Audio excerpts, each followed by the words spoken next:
Today we're going to talk to Dianne Weber.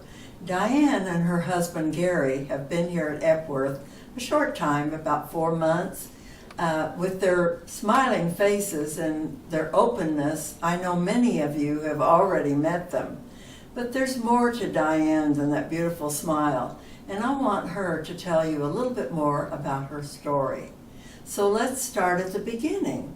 Dianne, tell us where you were born and where you grew I up. was born in Trenton, Michigan, where the hospital was, but I grew up in Gibraltar, Michigan, which is on the southern tip of Lake Erie. Mom and dad, and I have a sister, and we grew up there. It's an island, grew up on an island, and it was small. There's 3 small islands in Gibraltar. They're both at the gateway to Lake Erie, and many of my friends had boats, and we spent a lot of time on the lake because of that. It was a little bridge that went from the mainland to Gibraltar, where I lived, where the island was where I live. And many times in the wintertime, when it would get so cold and so frozen, we got to stay home from school. But you also got to enjoy the ice on Lake Erie. Yes, right? we did a lot of skating, and when it got really cold and the yard the snow got crisp, my dad used to water the yard, and all the neighbors would come and skate on our yard. That was good.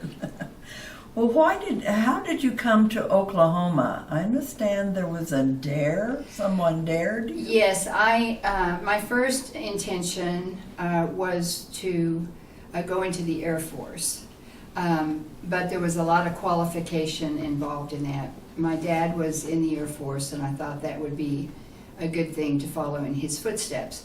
But I was real smart at the time, and I was 6th in my class, my graduating class, and so they wanted me to go to college. And so my neighbor friend down the street, we were best friends growing up, I wasn't planning on going. I was going to stay home and get a job, and she dared me to go. She said, "You're going to stay here and not make anything out of your life. You need to go to college." And so the more I thought about that and the more I stewed about it, I decided that I wanted to go. And of course I wanted to go where she was. So I rode on the train. I took all my luggage to Southern Nazarene University. That's the name now. And the luggage was sent back to Detroit. And so I spent the first week of college in a place I knew nothing of except for cowboys and Indians and red dirt, is what I thought. And I spent all of that week washing out the same set of clothes. I had to borrow linens and things from my friends. And it took everything within me to stay. And I'm so glad that I did. And you went to that college for most of your career, your college Yes, years? I went there for 5 years. It took me 5 years because basically I ran out of money. And my parents were not able to help me, and so there were no scholarships to go there at the time. And so I took off a year from college and went to work at the post office, civil service. The civil service was hiring. And so I went to the post office and got hired right away. But I didn't know that a month later, Gary was going, my husband Gary, was going to the post office to work. And that was his career. He worked there 42 years. But we met at the post office, and we got accused lots of times of playing post office, which was not true, by the way. But you married Gary. Yes, in 1970, and I started teaching in 1971. And I worked partly in public school, and most of my career was in Christian education for 38 years. Okay. And then you decided to start a family? Yes, and we adopted Keith, our son, and for the 4 years he was growing up, I got to be mom at home, which was a wonderful experience for me. But when it was time to go to school, I went ahead and took him with me, and so we taught at the same school. He went to school at the same school I taught at, and he graduated there.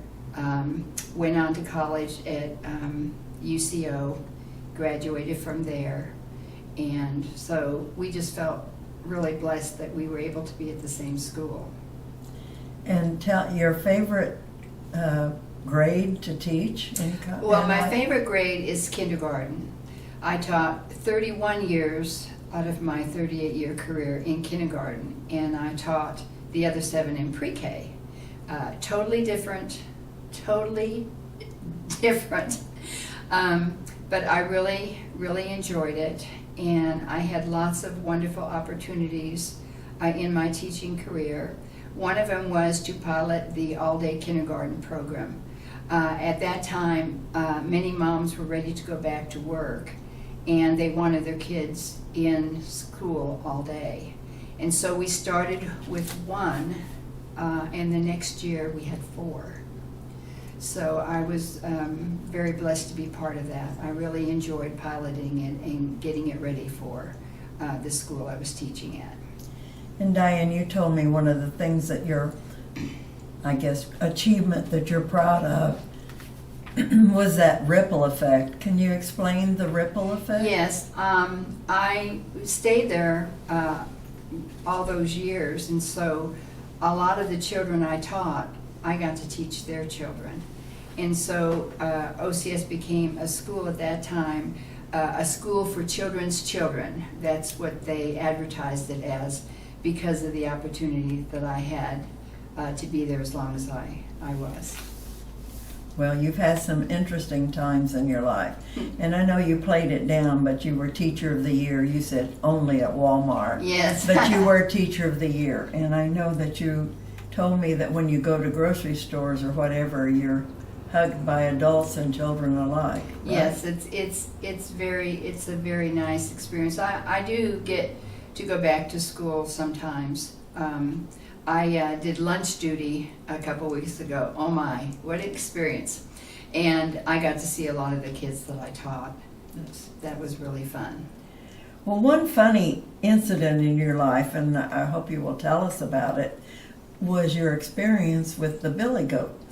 Yes, my experience on the farm the whole time I've been married to Gary has been quite unique from the standpoint that I grew up in the suburbs, knew nothing about it, and so I got my eyes opened rather quickly. And because I did not know the farm or anything about it, I was the big tease in the family. And so one day Gary wanted me to go to the pond with him, to the fishing pond, but they had no road to go there. And so you had to cross through the animal pens to get there. And so Gary said, honey, we're just going to walk across the billy goat pen. And what I want you to do is to walk across, and I do not want you to look at the billy goat. And I'm going, well, why can't I look at the billy goat? So we got in the pen, and I was walking, and I thought, I can't stand this. I'm going to have to look at the billy goat. So I looked at the billy goat, and the billy goat started chasing me. I ran to the fence, jumped up at the top, and Gary, in simple words, said, that's why you don't look at the billy goat. And a couple of outstanding experiences. You told me about a roller coaster in Ohio. Yes, when Keith was little, school age, when he was before school age, actually, and then all during elementary, we used to travel across the United States, and he developed a love for roller coasters at a very young age, and he was so short, he couldn't ride the big ones until he got to be 48 inches tall. And so he wanted to go to Sandusky, Ohio, and to ride their big roller coaster that was in the dark. The whole ride is in the dark. I mean, no lights, no nothing, black. So we went, and they decided to put me in the front. And I started screaming as soon as they put me in the front of the car. And the young man came and said, "Ma'am, are you going to be all right?" And I said, "Yes, I'll be just fine." But I screamed through the whole thing, all the curves, all the turns. And when we got back, he came and checked on me. He said, "Are you okay?" And I said, "No." He said, "Will you ever ride a roller coaster again?" And I said, "I will never ride one again," and I never have. But one outstanding experience you had with your family was going to Albuquerque. Yes, and it was just me and Gary, which was really great. It was just like something we always wanted to do. We went on a tour bus, and we went to Albuquerque, and we we just loved the whole experience, everything about it. And I like color, bright color, and of course all the balloons are bright colors. And I really would have liked to have gone up in a balloon. So they have a museum there, and in the museum they had a fake balloon and had the basket and everything. And so Gary and I got in the basket. We had people take our picture, and it just looked like we were really up in the balloon. So that was really fun. Well, you have a special dog that you wanted to tell me about too. Yes, Maggie's a Cocker Spaniel, and we have her here with us. And it was an adjustment for her, but everybody's been so nice. And she's figured out that the door to the hallway is our front door, and the patio door is actually the back door. Because at our house before, we always kept the front door open, and she would bark at all the trucks and things that would go by and the people that went by. But she's very, very special to us. She's just like one of our own, and we just love her dearly. And you have grandchildren? Yes, I have 2 granddaughters and 3 great grandchildren. My daughter-in-law was married young. And Sierra was married young, and so that's why I'm a great-grandma. Good for you. That's fun. Well, on your bucket list, there are 2 things that you told me that you would really like to do.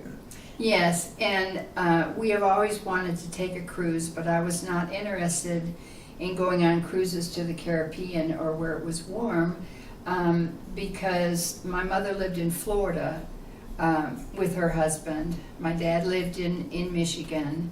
Gary's folks lived in Kansas, so we had that triangular place that we traveled all the time. So we wanted to go to Alaska, and many people have asked me, why do you want to go where it's cold? I spent my whole growing up in Michigan where we had snow and everything, and I really missed it a lot. And so that's why we wanted to go. And it was something that Gary wanted to do. So that's on my bucket list. Okay. The other thing is I would love to go to a Thunder game. So when I taught, I had the opportunity to go to OSU, a lot of different places because my parents blessed me with that. So if there's anyone here who has tickets that they would like to bless Gary and I with so that we can go to the Thunder game, we would really appreciate it. I hope that will work out. One more thing. I ask everybody, why Epworth? What brought you to Epworth? And you told me a wonderful story, and I want you to tell us about that. Well, when we were thinking about the rest of our life, we started going to different places. And because of my teaching career, when we started going, I started keeping journals of all the places that we had visited. And Epworth was the one that stood out to us the most. And we have gone to several things here before we finally decided to come. And the last thing we came to was a seminar. It was up in the Grand Ballroom, and Dr. Richard Smith spoke. And he talked about the 4 seasons of your life. He talked about when you're growing up with your family, and then he talked about raising your family and when the kids go to college and during all of that time and your grandchildren and those type things. And then the last quarter of your life, what are you going to do with your life? And it really stood out to me.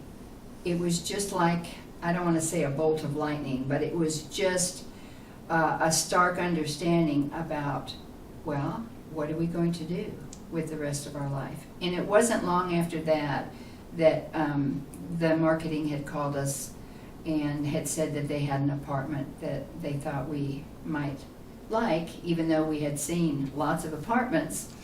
And so it was good housing, time to sell your house.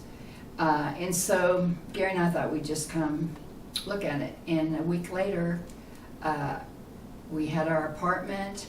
We put the house on the market. It sold right away. So we just believed it was God's timing for us to be here. And we didn't want our kids to have to be concerned about us. And we went ahead and decided before we even talked to them about it. They were not real happy at first, but they got over it, and they're very happy we're here. So we're glad we made that decision when we did. And we're happy, very happy that you're here. Thank you. We really enjoy add a it. lot to the people here. I love your smiles, yours and Gary's. And please continue to share that with us. Thank you so much. You are more than welcome.